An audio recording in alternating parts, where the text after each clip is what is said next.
Hey everybody, it's Amy with the barbecue spot. I've been having so much fun this summer shopping at my Westlake hardware store. I mean, if you guys haven't walked in there yet, you will find this wall of barbecue rubs and sauces. They're so much fun to play with.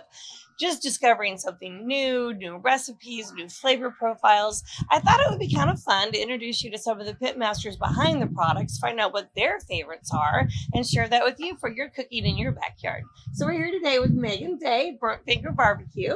Thank you. Champion Pitmaster. Yeah. Champion Products. Yeah. Oh, Megan, these are exciting. What about Burnt Finger? Yeah. Tell me a little bit. Where's that name come from? So Burnt Finger Barbecue came about because Jason and I would do a lot of gathering in the backyard with our pits and our grills, and friends and family would come over and we'd catch them opening the pit or the grill, taking bites right off, burning themselves in order to get that first bite of our barbecue, and Burnt Finger Barbecue was born. I love it. Yeah. I love it. That's a classic name.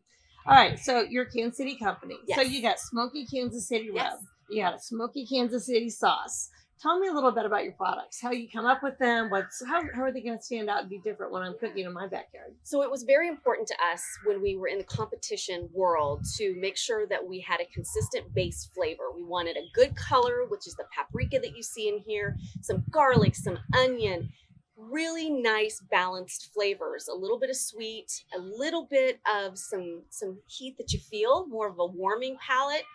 And whether it's seafood or chicken or beef, it really goes on anything and everything. It was really important have a sister sauce that also had some of those smoky notes, a little bit of that sweetness that you love, but not overpowering. Thick enough to dredge a French fry through, but thin enough you can baste your ribs. So we love these products together, and one of my favorite ways to do it is actually in a Bloody Mary.